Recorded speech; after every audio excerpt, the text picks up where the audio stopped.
Welcome to today's NACE Connect session, Career Services Excellence Awards. It's my pleasure to turn it over to session facilitator, Brian Guerrero.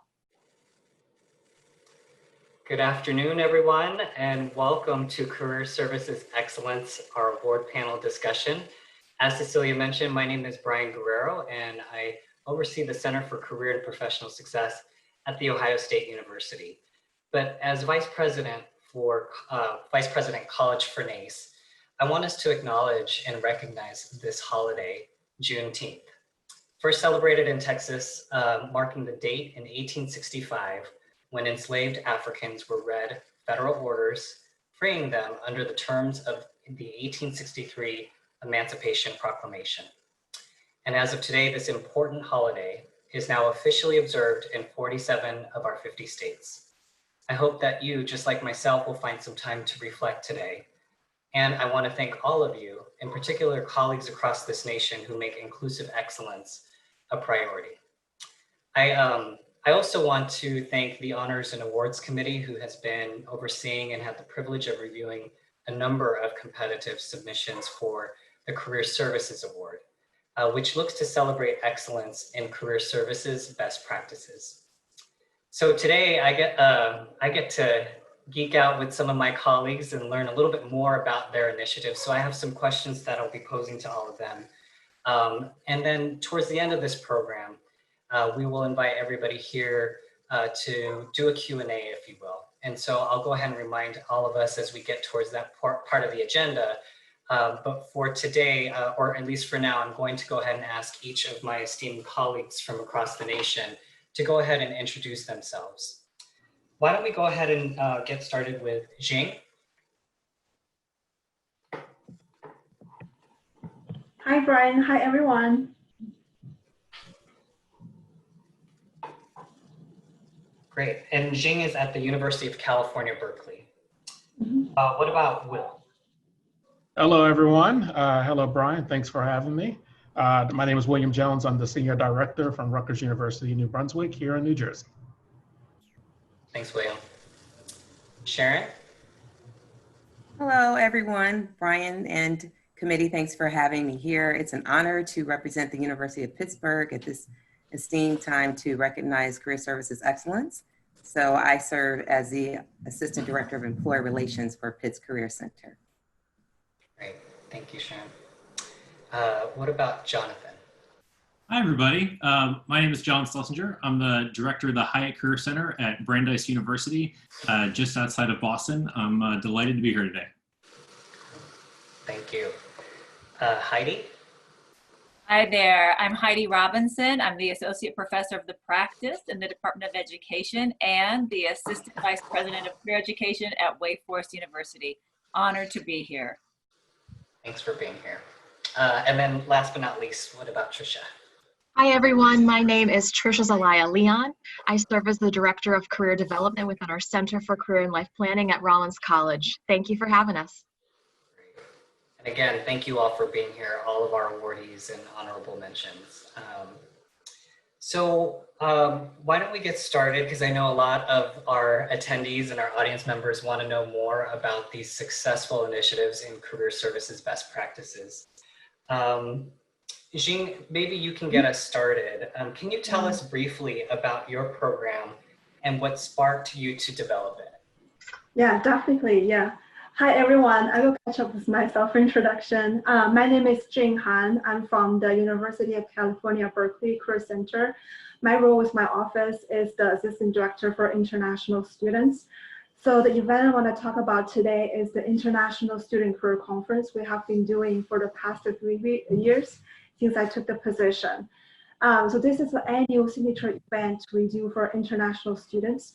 We tend to have it on a Friday or Saturday in September each fall semester.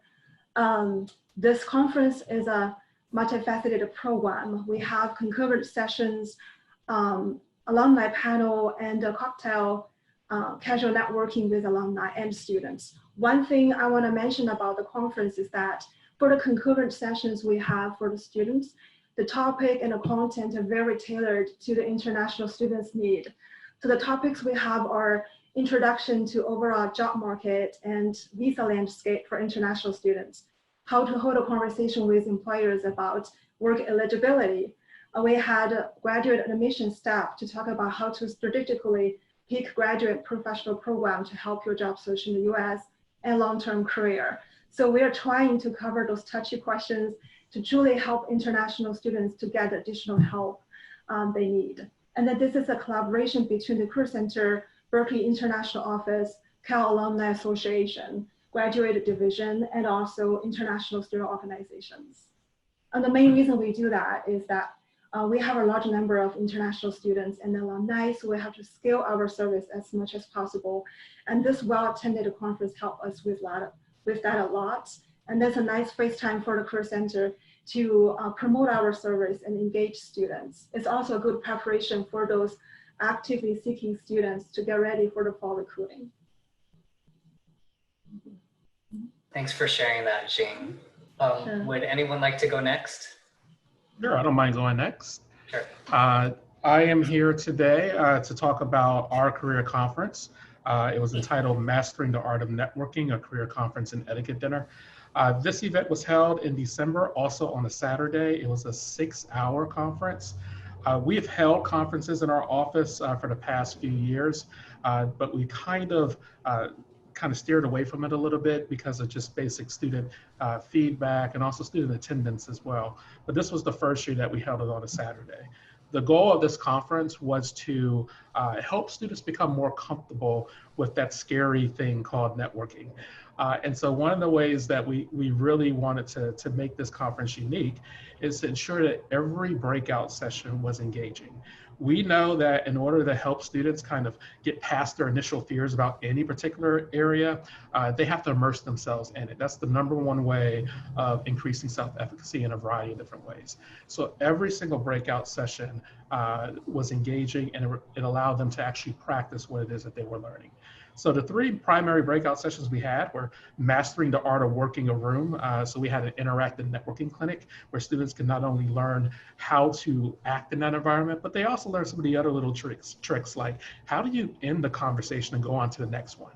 And then they had time in between some of the lessons to practice it with their peers within the room.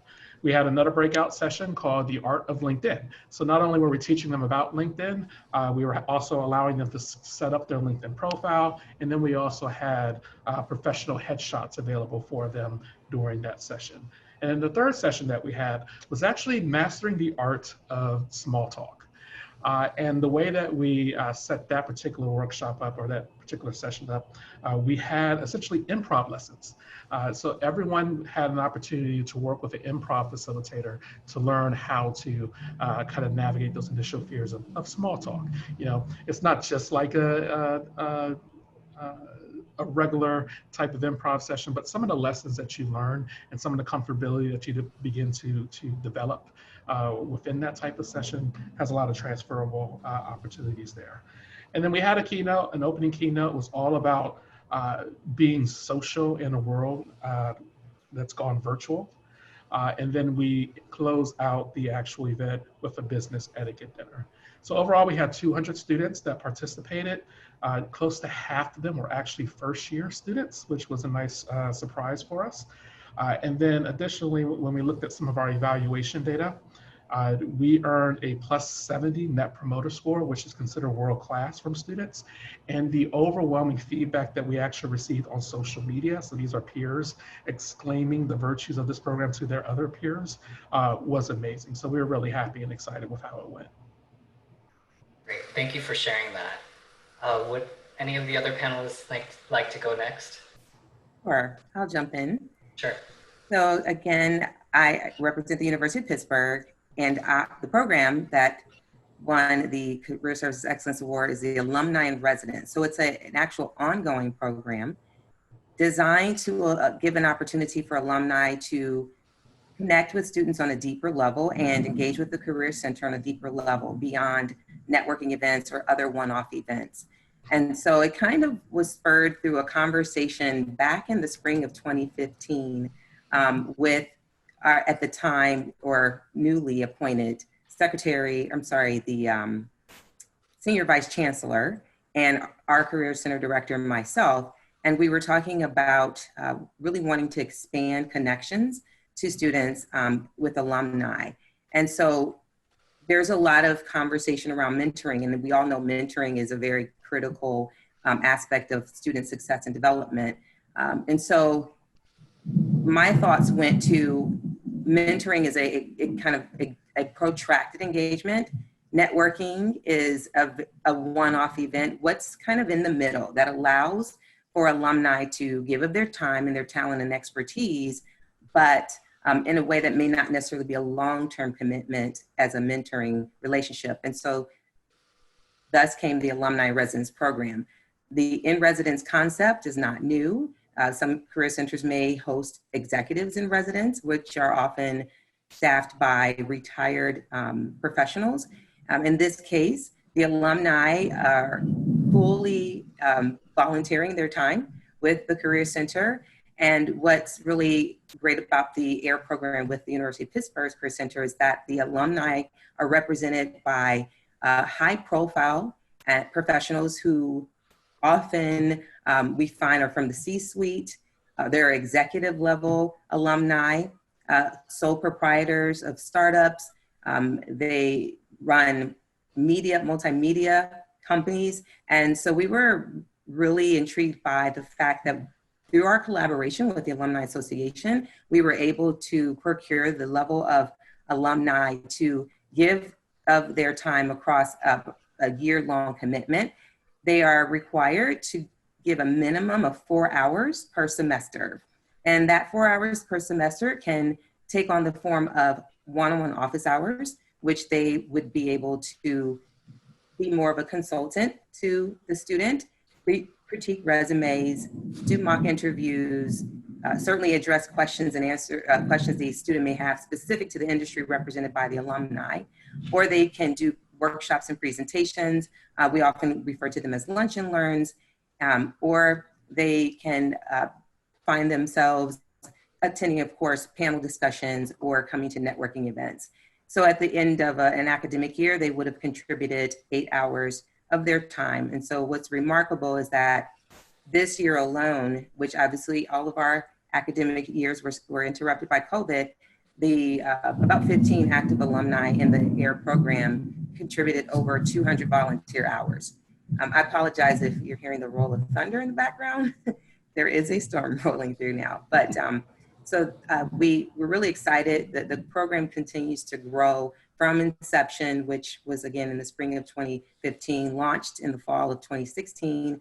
And over the course of time, we've had over 30 active alumni in the program. And most of them don't want to give, they want to continue this 1 year obligation, but they're really excited about being able to support student success. And I find what's interesting is that it seems like the busiest people have the most time to give. And that's what's remarkable. And so they want to continue with the program year after year. And so we've been able to retain many of the alumni. Yeah. So generous with their time, even when they're so busy. Absolutely. Yeah. Thank you for that, Sharon. Would any of our other three panelists like to go next? I would love to. Yeah, go for it. Sharon, I echo your ask for patience regarding your thunder. I ask for mine regarding my background. Thank you, Cecilia and Brian, for your patience. We're just so glad you're here. Oh, I'm so delighted to be here. So I think what I wanted to just think about with our program was, for us, and many of us all facing the same problem, we felt like we needed to know and not guess whether our students were career and life ready. And so even though First Destinations is a fabulous tool that we all use, and we use it a lot at Wake Forest to sort of understand things, we realized that it really didn't tell us if our students felt confident about their elevator pitch. And so one of the things that we wanted to do was to figure out how we could ensure that students had that confidence and that readiness, and then also for us to sort of give ourselves a next level of accountability. And so we had these challenges. The necessary framework for career and life readiness did not yet exist. And then in the other parts of the university, if you think about it, in psychology, if you want to know if a student has learned something or has, if they can provide evidence that they've learned, you can give them a quiz. Well, we didn't really have a way to do that. And so we were trying to figure out that methodology. And then finally, we needed to go ahead and have buy-in from everyone on our staff and in our leadership. And so for us, we needed to develop a clear, memorable framework, and we call that the Ready 7. So for measurable outcomes, methodology, staff alignment, training, all of those things could fall underneath it. And maybe more importantly, we needed to use that to engage our students. So we know, everyone here knows, we always will have students who will never cross the door of our offices. And for me, that is a heartbreak, especially because some of those students are the ones who may either feel most marginalized, they may feel least engaged in some of the other parts of campus. And so we wanted to take this framework and this methodology of gathering information on what students need, and we wanted to take it everywhere. And so we started taking our show on the road, if you will, especially to students who might feel less engaged or might feel as if they didn't have an opportunity to tell their own story. So it was finding and serving students and then using that information they provided us to create even more tailored programming. Thanks, Heidi. So either John or Tricia. Yeah, I can jump in. Hop in, sure. Building off of what Heidi was describing, our Career Center also wanted to look at a framework. And we wanted to adopt a holistic framework for the office, supported by scholarship, research, and practice in the field of career development. So we selected the chaos theory of careers, designed really to help better equip students to be successful members of a changing workforce. And I don't think we knew how prescient that was going to be as we were getting started. What it meant was we had to look at our entire organization from top to bottom and look to align our mission, our programming, our marketing, our assessment around a career framework. And in doing this, we were really able to increase campus-wide awareness, understanding, and engagement with career services. We wanted to shift away from that transactional service model to a holistic, student-centered model. We really wanted to improve quality and satisfaction in one-on-one advising, align services. We wanted to increase our faculty understanding of our work. And the current events really illustrated how important this theory was for our students as well as for our staff. So a lot of the staff have reported that they felt like they already had the tools to talk about unexpected events, change, and disruption because they had the background and training in this framework already. So we've been able to successfully integrate it across the office at this point. Thanks, John. Tricia? Hi, everyone. So we were the honorable mention of the group. So we're happy to be amongst all this excellence that's here. And I'll just share that our center really has led the way on the Rollins campus in terms of preparing our students for life after graduation. That is it was our quality enhancement plan topic over the past 5 years. And so we really were focused on integrating career and life planning into the students' academic experience. So specifically academic advising, of which our faculty are the advisors on our campus. And so a lot of other campuses engage in quality enhancement plans focused on one initiative, and we actually took two. So academic advising and career integration. So it was very ambitious, but 5 years later, we are looking at a true cultural shift.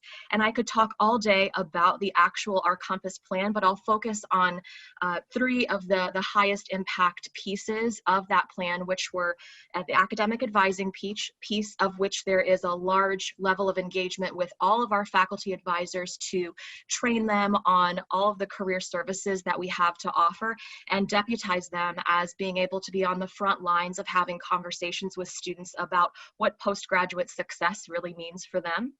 Secondly, we instituted an Our Compass Advising Mentor Program, where it's a peer mentoring program specifically for the faculty advisors. So we determine a cadre of champion faculty, and there's about 8 of them each year that we bring to a beach over a weekend, and we train them up on appreciative advising and how to incorporate career discernment into those conversations with students. And they really are champions not only only of career integration, but also for their peers so that their peer faculty can reach out to them and ask those questions and get information on a departmental level. And then we also have a mentorship program for our undergraduates, where it's in the second semester of the first year. We have upper class students tied to a required course for our first year students. And those students are helping students not only with transition from the first semester to the second semester, but also looking at what postgraduate success will look like for that student. So preparing them for a successful second year and learning about the services that we have to offer in the Career Center for that. Our campus has really been able to evolve into something really great for the entire campus. We have an increase in careers courses, of which our Career Center staff get to co-facilitate alongside faculty who are actually excited to share career information in the classroom, which is something that's a huge win for our campus. We have a required resume built into a required course, so we can say that 100% of our students has to complete a resume that has been reviewed by our center. And then we have first year seminar program where our Career Center staff are associated with all 34 sections of our first year seminars as a career liaison. So students have a one-on-one person to reach out to for career related conversations. And that ushered in our ability to install a career studio this past in 2018, which we just installed into a brand new building for this past year. And we were able to see a 35% increase in appointments and a 65% increase in drop-in traffic. I'm just gonna say, wow, that's amazing. I know you started off saying, you know, among winners, but I think that's definitely a win. So thank you for sharing that, Tricia. As I was hearing some of the answers of our award winners and honorable mentions, I was thinking, you know, I was hearing words like tailored, collaborative. I think I heard making sure students are engaged and comfortable. I was hearing connecting things to a deeper level, using frameworks and data, and also culture shift. So kudos to all of you. I don't necessarily, this question isn't posed to everybody, but as you see fit and you want to engage in this question, I invite you to. But I'm just curious, were there any surprises that came along the way when you were developing your initiative or program? Any results that you weren't expecting? I can go first. Sure, Jing. Yeah, so out of my International Student Career Conference, we did survey the students after the event, and that really helped us generate some new ideas and services. One thing I want to mention is that out of the attendance, we figured those one-year master degree international students are flooding in the fall semester, beginning of the fall, to get the help. So that just gave us an idea for me to collaborate with the career counselor for the engineering physical sciences to do a specialized event for those one-year master degree students, because they're here and then out. They have to hit the ground running. So that's the event that we began to do last year, and it was a well-attended event and also meet that need.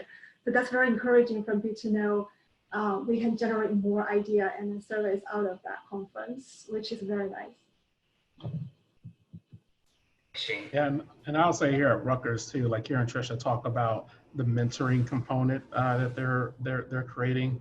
I think when I think back to our career conference, the biggest surprise to me was the overwhelming support that we received from students post-conference via social media, because we know that students hearing from other students, that's how you really increase engagement, and having such a high net promoter score from students who were so excited, including some doctoral students. And let me tell you, master's and doctoral level students, they tend to look at our office and say we're just for undergrads.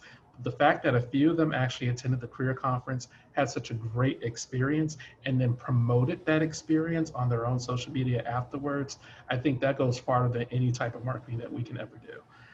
And so when it comes to surprises, that's probably one of the big ones that I was not expecting out of this particular thing. Sure. Thanks, William. I would echo something that I just heard you say, which was for us, our surprises came from the students. And so we we're out doing all these different kinds of tailored programming for different groups of students, reaching on a campus of about 4,800 to 5,100. We reached 1,500 students doing this. So we were really out trying to provide what students said they needed and surveying them at the same time on their career and life readiness. So it allowed us to get to a group that we knew needed perhaps more support, and those were our student employees on campus. So we partnered with the 4 largest employees, or the 4 largest employers of our student workers, many of whom, of course, are federal work study. And when we provided that initial programming for them, what ended up happening was not only did we have more appointments and signups for our college to career courses from those groups, but the thing was the students invited us back to do elevator pitch.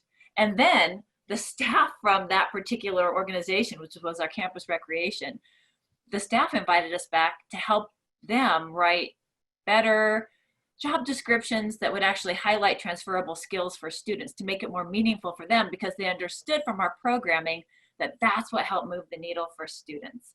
So it's a very virtuous cycle. And then I would add the other surprise, because we surveyed our entire incoming first-year class. First-year students, they are convinced that they were career ready. And so that was a little bit of a surprise. We weren't sure exactly how that would go, but we found their confidence to be a very interesting data point for us. That's very interesting. Great. Certainly no pressure, but anyone else before we move on to the next thing I wanted to ask you all? Okay, great. I guess from your perspective, when you think about, again, these award-winning programs, what was the single most important outcome of your initiative, of your program? John? I can go with that one. Go for it. One of the things that was interesting was, as we got started with this, trying to change a framework is a big concept and trying to turn a large organization. But one of the things that was surprising was how quickly things started to adopt and expand once we got started. So when we had the opportunity for a 6-week career class, we already had the goals and the framework to be able to implement that. We were able to demonstrate our value through engagement numbers, assessments to stakeholders. We've got a lot of exciting metrics, but I think the really exciting part was once we initiated an IRB approved focus group for faculty, we actually heard them echoing the key framework principles that we had and sharing how they were seeing the Career Center in a new and positive light with a focus on early education. So one of the kind of best outcomes has really been getting the faculty on board, which, being a medium-sized liberal arts campus, is really important to moving the needle for us. I'll just take that one step further, John, because I'll tell you that not only having faculty buy-in is huge, but that is really, I would say, what was the single most important outcome from our compass so far for us in a 5-year initiative, because there are other definite benchmarks and success indicators that we can point to. But when I have faculty coming up to me saying, when am I going to get invited to be an Our Compass advising mentor? Or when can I teach a careers course? Those are things that really are going to outlast the program, because once those faculty members are engaged with this information, they infuse that into their discipline-specific work. And so it's not just in that careers class, it's not just in mentorship, it's in their advising, it's in their teaching, and it really does spread to students, and they get access to that in so many different ways. And so that has led to a groundswelling of just recognition for the work of career development, and it allows us to tell the story in a much more impactful way that resonates with the different constituencies all across campus. Any other additional perspectives on single most important outcome? Sure, I'll share from the Alumni and Residence Program. We were seeking embedded industry expertise. So we recognize and look at our alumni who are in the program as an extension of the Career Center. And it's resulted in 40 plus programs just this truncated academic year that our Career Center would not have been able to provide students without the deep engagement of these alumni. None of them are members of a talent acquisition team or are in university relations as professions, but they all understand the lingo around career readiness and NACE competencies. Part of their onboarding and training was to become acquainted with the NACE competencies. They've embedded the language within their presentations. They understand how to consult students in order to provide seamless messaging from what our career coaches do on a day-to-day basis, but lived experiences as industry experts in order to help students kind of realize what the real world would potentially be from those who've been there and are doing it or have done it. Sharon, I just love going after you. I think this is the second time, so I just love hopping in right as your caboose. So I would get back on. I'd get on that train and say I feel the same way, that being able to sort of see that impact through how the different parts come together and to support our students. For us, I think one of the biggest outcomes was a very clear understanding of where our students are. You know, we have all of these surveys from students and on student confidence. We have 5 college to career courses. We're surveying pre and post. And that's just on the liberal arts side. They're also on the business school side. Others where they're using the same survey for student self-evaluation. And what we did, we were able to use that and create learning objectives for all of our coaching appointments so that we could go ahead and use that framework to help in a coaching appointment, let a coach understand where that student was actually getting traction on our framework.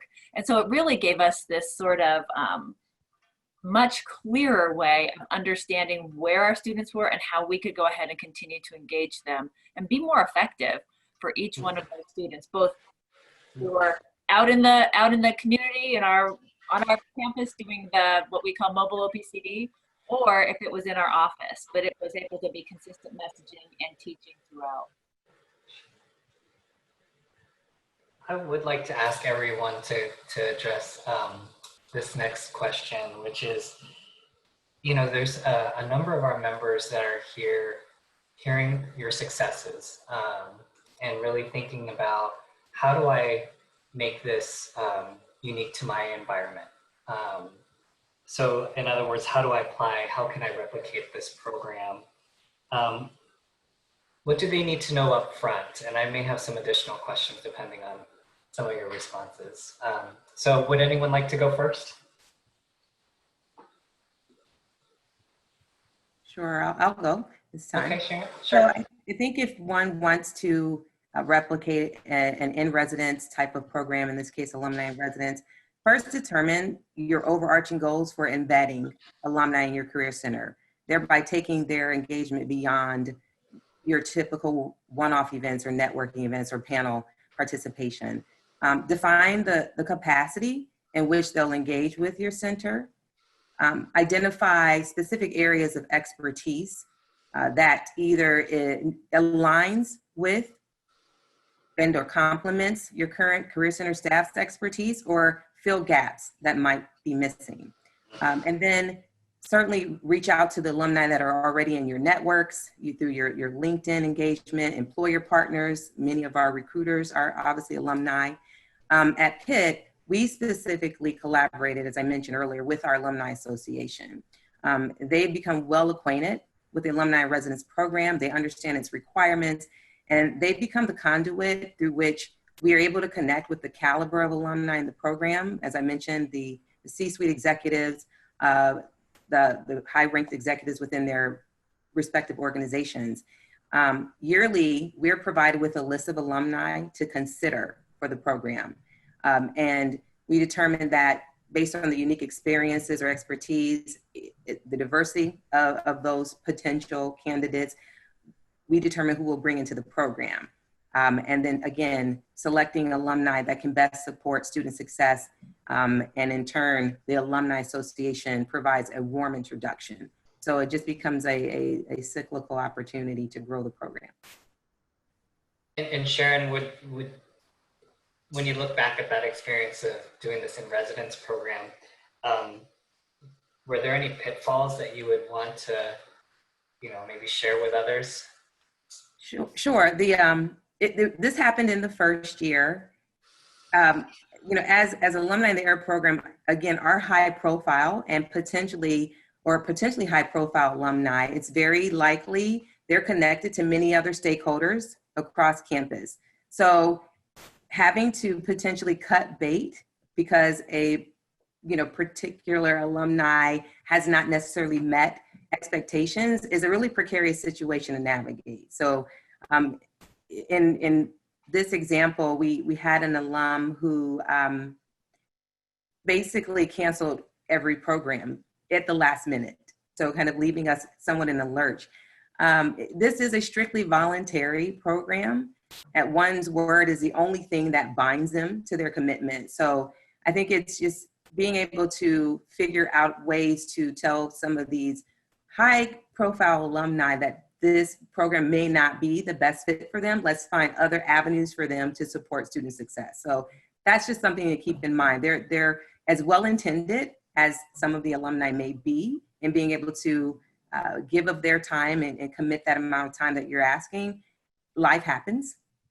So just being able to have that difficult conversation. So that's what we encountered. But that was just the first year. I think we really understood, and we're able to go through more with more of a fine-tooth comb, the other candidates that were given to us from the Alumni Association. We were able to be a lot more selective, and it's worked out wonderfully. Great. It's good to hear the iteration there and be able to always enhance.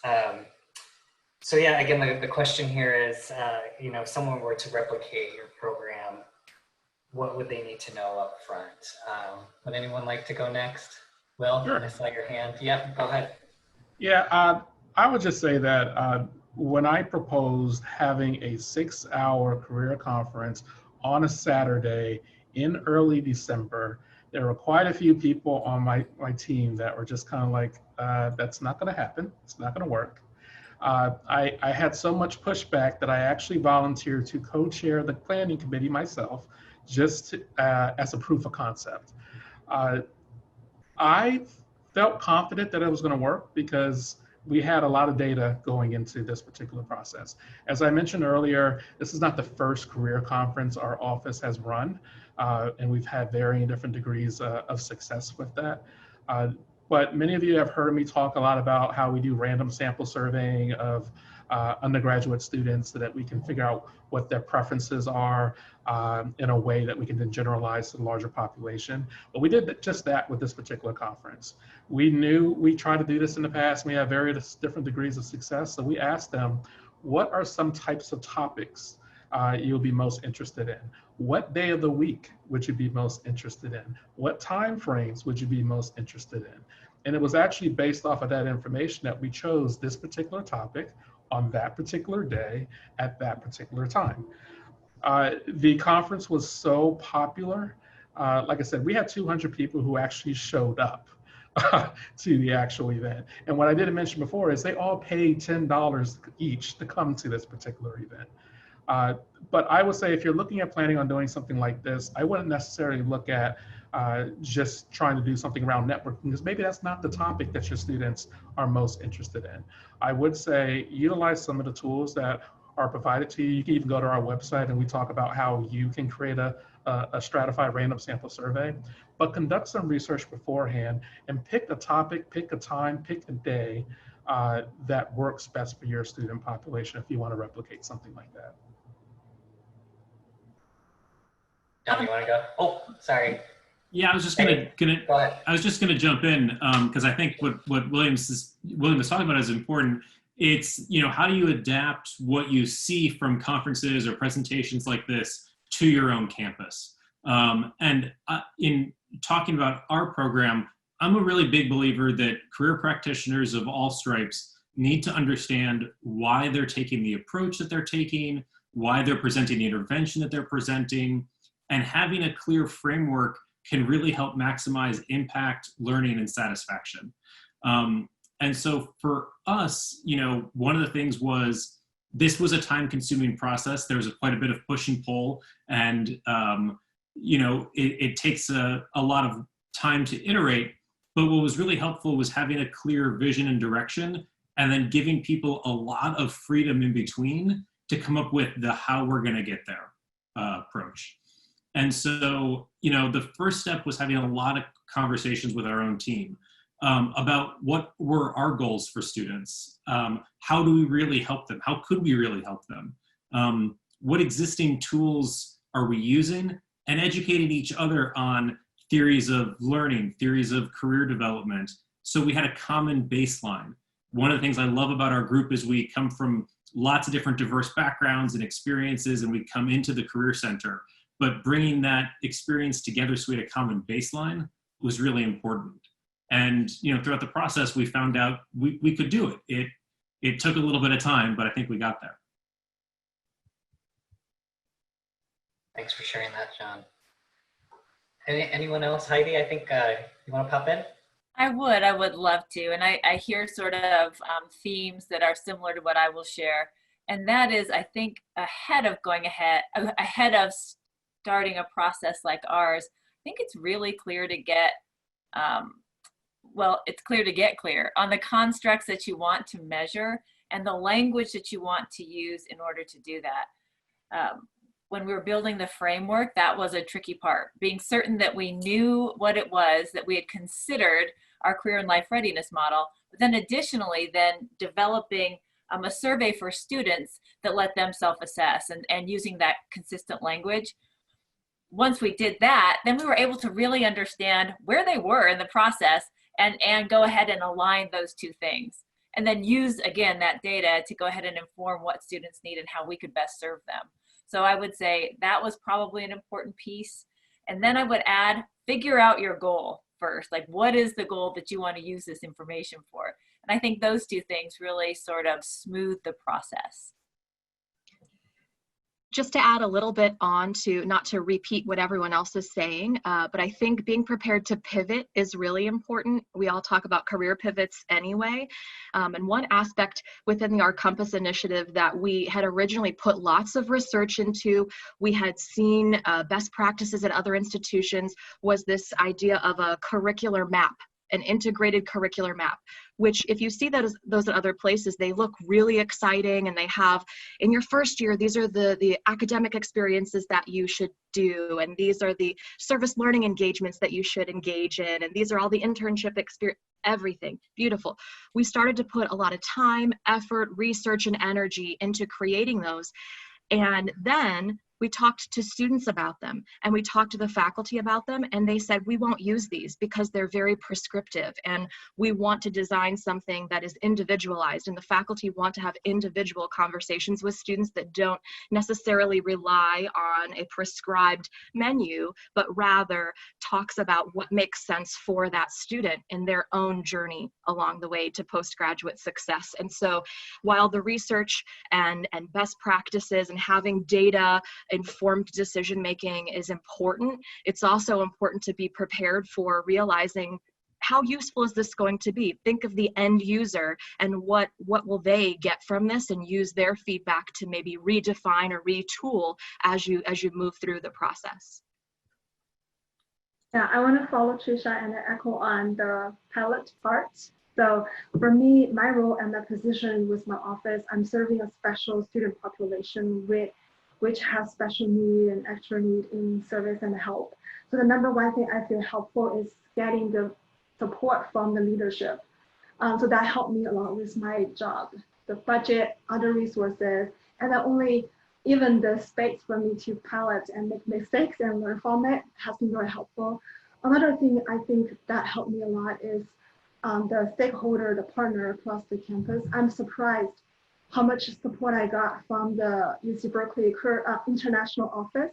They supported me with the data, with their insights, experience with the students. They were in my event, the whole session. We even worked together to develop the resources that I couldn't develop, such as a 4-year career action plan with the career actions and information students have to know about work authorization together.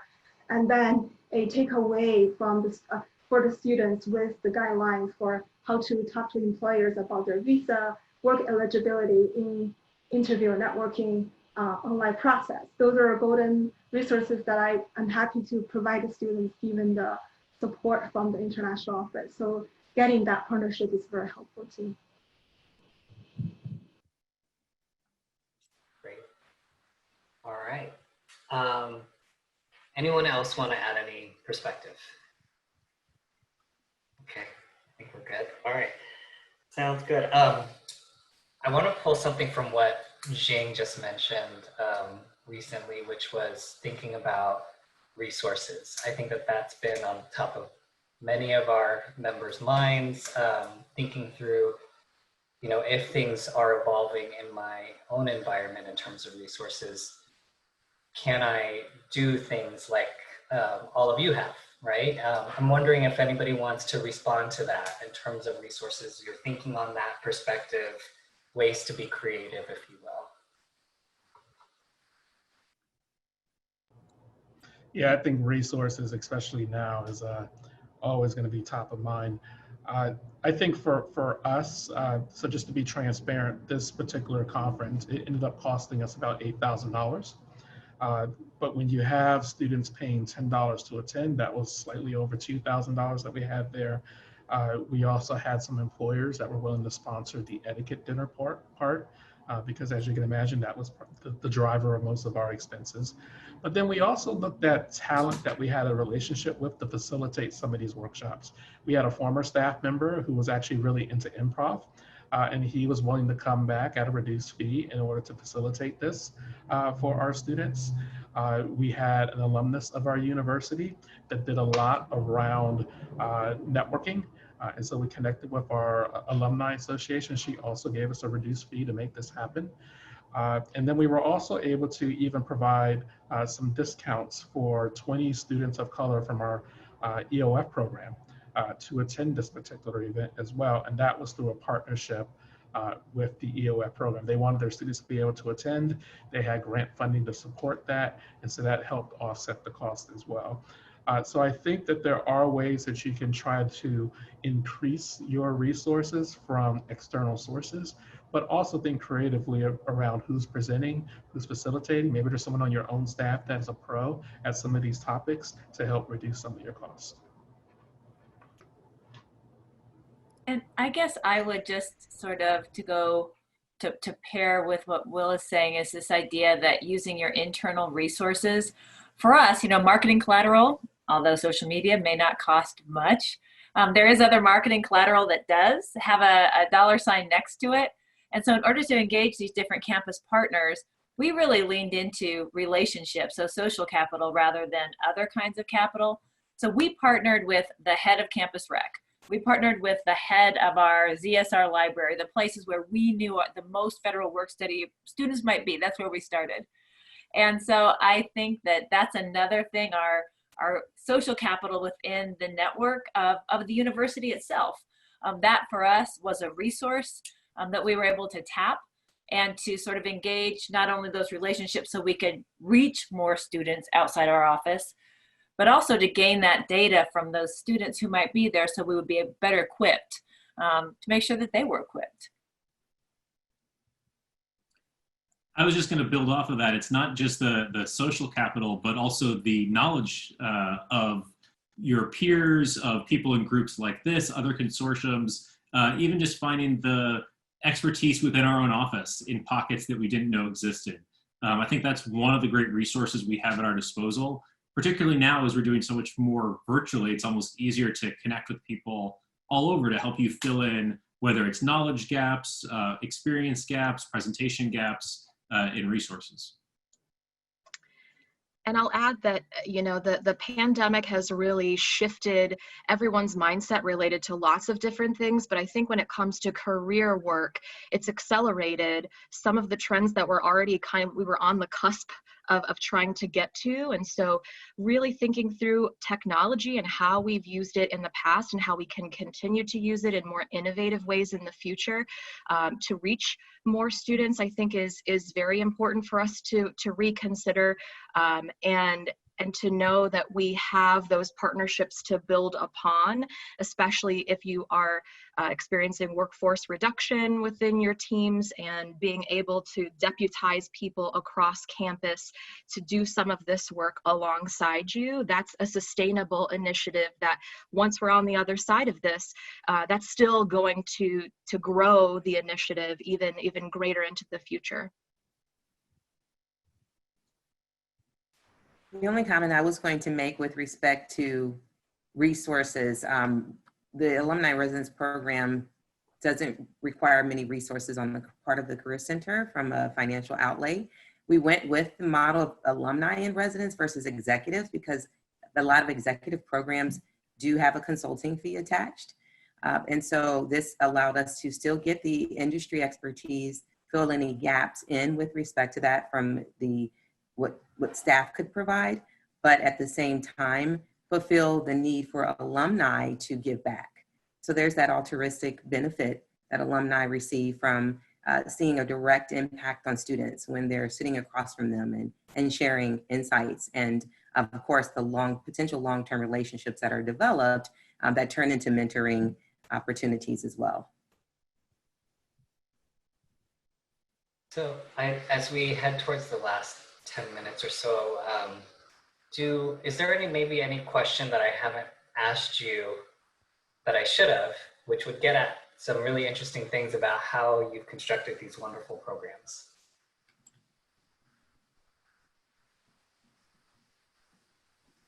And silence might also mean I've been very comprehensive.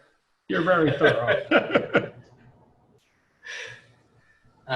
And certainly if you have any questions of each other too, I'm looking at the chat box, and are these programs summarized on the NACE website? I might actually lean on the NACE staff that I know may be here in the background. Do we know if these programs may be summarized somewhere on the website? And I'm sure that they'll pop into the chat. But for our panelists, anything else that you'd like to share? Oh, Mimi says they will be featured in the August issue of the NACE Journal. Cool. Thanks, Mimi. I will jump in and say if you're interested in more about our framework, you can find it on our website, brandeis.edu/Hyatt, H-I-A-T-T. We talked about how we have been putting this framework together. One of the things that I didn't mention that was incredibly impactful in helping us move the needle, particularly for faculty, were a series of faculty lunch and learns that we put together. These were faculty conferences that were either focused just on our office and the framework, or focused on bringing in the employer voices and employer perspective into that. So you can kind of see how we put those together. We have the slides and the materials that are there. I also just want to kind of throw out there, it looks like we have quite a few attendees on the call. I feel like all of the panelists here will be willing to connect with you on LinkedIn. If you ever want to reach out to me specifically to ask any questions about this conference or anything else, I'm more than willing to talk about it, primarily because I will also be reaching out to many of the panelists here and asking them for more information about their program. So I do think as a community, one of the things that we do really well is share information and share insights. And even if there's something that we can't necessarily think of right here on the spot, or there's a question from an attendee that might pop up later, just reach out to any one of us and we can hopefully fill some of those gaps in for you.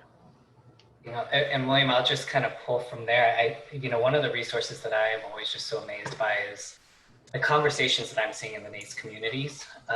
So I sure hope that, we can continue to share this dialogue, these resources that I'm seeing that are going through the chat right now. Feel free to pose these questions, connect with each other through the NACE communities. It's a wealth of knowledge, a wealth of information, if you will. Heidi, did you want to say something? Oh, I was just thinking anecdotally, I love talking about the big programs and the data and how that data informed. We've all touched on some of that, and the framework and all of those things. And I think anecdotally, when I come down to the part that seems to resonate the most with me. It's the student who says, I took this survey at the beginning of class and look where I am now. You know, it's their recognition, it's their understanding that all of these different programs that we're doing, that they feel the impact and how that changes them going into the Career and Life Ready programs that Tricia is talking about, and taking that confidence in there. It's bringing that into Will's program and into that workshop. I really appreciated hearing that. And that's what I keep hearing in my head is I see it. Like I can see I was in a different space. I've experienced this opportunity through offices like ours, and now I'm different. So I was just sort of reflecting on that, and it made me smile. Oh, thanks for that reflection and for sharing. All right. Well, so I guess I'll do a couple of things. One, for our attendees, there is a survey that will go out. I do hope that you'll take some time to fill that out for us. But more importantly, I just want to say congratulations to all of you on this virtual table. I'm always so deeply inspired by hearing about the good work, you know, reconnecting with friends on this type of a platform and feeling connected in our community, especially during times where we're not necessarily in the same space. So this is a good second best step for me.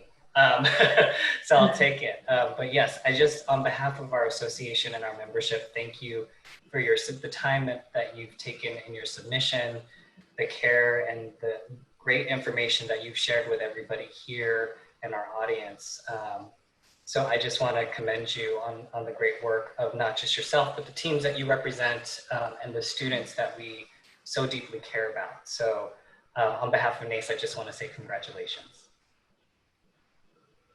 Thank you for being a part of it. Thank you. We're happy to be here. Yes. Yeah.